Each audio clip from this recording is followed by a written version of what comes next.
সুপ্রিয় শিক্ষার্থীবৃন্দ, আসসালামু আলাইকুম। ইজি লার্নিং উইথ তহিদ চ্যানেলের পক্ষ থেকে সকলকে জানাই আন্তরিক সালাম এবং শুভেচ্ছা। আজকের ভিডিওটিতে আমি তোমাদের টেন্সের যাবতীয় যত গঠন আছে খুব সহজভাবে বোঝাবো।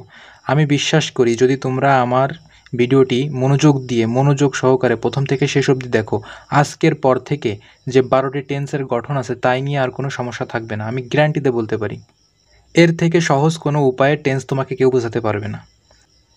আচ্ছা, আমরা শুরু করি। সাধারণ যে কোনো ইংলিশ সেন্টেন্সের গঠন তো তোমরা সবাই জানো আশা করি। সাবজেক্ট থাকবে, সাথে একটা ভার্ব থাকবে, লাস্টে একটা অবজেক্ট থাকবে।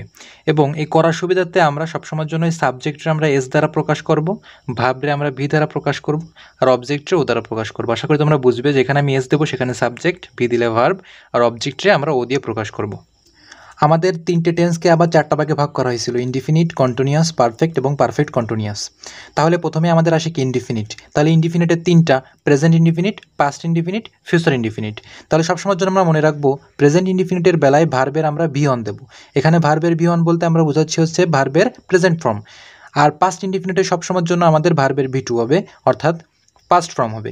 এবং ফিউচার ইনডিফিনিটে সবসময়ের জন্য শ্যাল এবং উইল সাথে প্লাস ভি অন হবে, মানে ভার্বের প্রেজেন্ট ফর্ম হবে। এবার আমরা আসি কন্টিনিউয়াস টেন্সের বেলায়। কন্টিনিউয়াস টেন্সের বেলায় তোমরা সবসময় মনে রাখবা, যেখানেই কন্টিনিউয়াস শব্দটা আসুক, কন্টিনিউয়াস শব্দটা আসলেই ভার্বের ভি অনের সাথে এনজি যোগ করতে হবে। এবং প্রেজেন্ট টেন্সের বেলায় আমাদের মনে রাখতে হবে, সেখানে প্রেজেন্ট টেন্সের বেলায় কন্টিনিউয়াসের অক্সিলারি ভার্ব হচ্ছে এম, ইজ, আর। পাস্ট কন্টিনিউয়াসের বেলায় হচ্ছে অক্সিলারি ভার্ব ওয়াজ, ওয়্যার। আর ফিউচার কন্টিনিউয়াসের বেলায় অক্সিলারি ভার্ব হচ্ছে শ্যাল বি এবং উইল বি। তাহলে আমাদের প্রথমে সাবজেক্ট থাকবে, তারপরে এম, ইজ, আর অথবা ওয়াজ, ওয়্যার অথবা শ্যাল বি, উইল বি এগুলো আসবে, তারপরে ভার্বের সাথে আইএনজি আসবে, লাস্টে অবজেক্ট আসবে। এরপর আসে আমাদের পারফেক্ট টেন্স। পারফেক্ট টেন্সের বেলায় সবসময়ের জন্য মনে রাখবা, পারফেক্ট টেন্স বললে, শুধুমাত্র পারফেক্ট টেন্স বললে ভার্বের অবশ্যই ভি থ্রি ফর্ম হবে, অর্থাৎ ভার্বের পাস্ট পার্টিসিপেল ফর্ম হবে।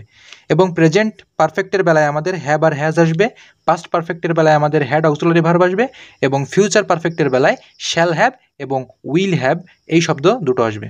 এবং পারফেক্ট কন্টিনিউয়াস টেন্সের বেলায় সবসময়ের জন্য আমাদের মনে রাখতে হবে যে কন্টিনিউয়াস শব্দ যখনই আসবে, কন্টিনিউয়াস শব্দ আসলে আমাদের ভার্বের সাথে আইএনজি যুক্ত হবে। এবং পারফেক্ট টেন্সের যে অক্সিলারি ভার্বগুলো ছিল তার সাথে আমাদের বিন যুক্ত করে যেতে হবে। তাহলে প্রেজেন্ট পারফেক্ট কন্টিনিউয়াস টেন্সের বেলায় আমাদের have been, has bin auxiliary verb আসবে, পাস্ট পারফেক্ট কন্টিনিউয়াসের বেলায় হ্যাড বিন অক্সিলারি ভার্ব আসবে, এবং ফিউচার পারফেক্ট কন্টিনিউয়াস টেন্সের বেলায় শ্যাল হ্যাভ বিন এবং will have bin auxiliary verb আসবে। এখন এই যাবতীয় বিষয়গুলোকে যদি আমি একটা সহজভাবে উপস্থাপন করলে তাহলে সেই বিষয়টা এরকম দাঁড়ায়। তাহলে ভার্বের প্রেজেন্ট ফর্মকে আমরা ভি অন দ্বারা প্রকাশ করছি, ভার্বের পাস্ট ফর্মকে আমরা ভি টু দ্বারা প্রকাশ করছি, এবং ভার্বের পাস্ট পার্টিসিপেল ফর্মকে আমরা ভি থ্রি দিয়ে প্রকাশ করছি। এবার আমরা ইনডিফিনিটের বেলায় আসি। ইনডিফিনিটের বেলায় কি আমাদের 3টা আসবে, কি কি? Present indefinite, past indefinite, future indefinite. তাহলে প্রেজেন্ট ইনডিফিনিটের বেলায় আমি কি বলছি, সাবজেক্ট থাকবে, অবজেক্ট, এটা তো সব সেন্টেন্সে থাকবে, প্রথমে সাবজেক্ট আর অবজেক্ট। আর প্রেজেন্ট ইনডিফিনিটের বেলায় মাঝখানে ভি অন, পাস্ট ইনডিফিনিটের বেলায় মাঝখানে ভি টু, ফিউচার ইনডিফিনিটের বেলায় আমাদের মাঝখানে শ্যাল, উইল আর প্লাস ভি অন আসবে। এবার আমরা কন্টিনিউয়াস টেন্সের বেলায় আসি।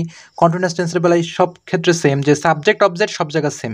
এবার প্রেজেন্ট কন্টিনিউয়াস, তাহলে প্রেজেন্টের বেলায় আমরা কি অক্সিলারি ভার্ব দেখছি, এম, ইজ, আর কন্টিনিউয়াস বিধায় এখানে ভি অনের সাথে এনজি হবে, আর লাস্টে অবজেক্ট। পাস্ট কন্টিনিউয়াসের বেলাও সেম, তাহলে সাবজেক্ট অবজেক্ট লাস্টে থাকবে, মাঝখানে আসবে ওয়াজ, ওয়্যার, ভি অনের সাথে এনজি তো থাকবেই কন্টিনিউয়াস বিধায়। ফিউচার কন্টিনিউয়াসের বেলায় কি আসবে, সাবজেক্ট লাস্টে অবজেক্ট, তারপরে শ্যাল বি, উইল বি, তারপর হচ্ছে প্লাস ভি অনের সাথে আইএনজি। এবার পারফেক্টের বেলায় কি বলছিলাম, ভার্বের ভি থ্রি অবশ্যই দিতে হবে, প্রথমে সাবজেক্ট এবং লাস্টে অবজেক্ট তো থাকবেই, এবং মাঝখানে প্রেজেন্ট পারফেক্ট টেন্সের অক্সিলারি ভার্ব হ্যাভ আর হ্যাজ বসবে, মাঝখানে ভি থ্রি দিয়ে শেষ করতে হবে। তাহলে প্রেজেন্ট পারফেক্টের বেলায় কী হবে, তাহলে প্রথমে আমাদের সাবজেক্ট থাকবে, লাস্টে অবজেক্ট থাকবে, ভি থ্রি ফর্ম এখানে থাকবে। আর প্রেজেন্ট পারফেক্টের বেলায় আমাদের বি ভার্ব কী ছিল, হ্যাভ আর হ্যাজ, সেটা বসবে। পাস্ট পারফেক্টের বেলায় সাবজেক্ট অবজেক্ট লাস্টে থাকতেছে, ভি থ্রি থাকতেছে, আর পাস্ট পারফেক্টের অক্সিলারি ভার্ব হচ্ছে হ্যাড, সেখানে হ্যাড বসবে। ফিউচার পারফেক্টের বেলাও সেম, সাবজেক্ট আর অবজেক্ট লাস্টে সেম থাকবে, এখানে আমাদের ভি থ্রিও সেম থাকবে, শ্যাল হ্যাভ আর উইল হ্যাভটা এটা হচ্ছে আমাদের ফিউচার পারফেক্টের অক্সিলারি ভার্ব, সেজন্য এটা বসবে। এবার আমরা আসি প্রেজেন্ট পারফেক্ট কন্টিনিউয়াস, এবং এই পারফেক্ট কন্টিনিউয়াসের যে 3টা আছে সেই 3টাই কন্টিনিউয়াস বিধায় সবগুলোর সাথে আইএনজি যুক্ত আছেই। আমি বলছি কি, কন্টিনিউয়াস থাকবে তখনই আমাদের আইএনজি যুক্ত করতেই হবে, ভিয়নের সাথে আইএনজি। প্রথমে সাবজেক্ট আর অবজেক্ট সবসময় সেম থাকবে, প্রেজেন্ট পারফেক্ট এবং পাস্ট পারফেক্ট ফিউচার পারফেক্টের যে অক্সিলারি ভার্বগুলো ছিল তার সাথে বিন বিন যুক্ত করে বাকিগুলো বসা দিতে হবে। তাহলে প্রেজেন্ট পারফেক্ট কন্টিনিউয়াসে কী হবে, subject plus have been, has been plus ভিয়নের সাথে আইএনজি প্লাস অবজেক্ট। পাস্ট পারফেক্টে হবে subject plus had been plus ভিয়নের সাথে আইএনজি প্লাস অবজেক্ট।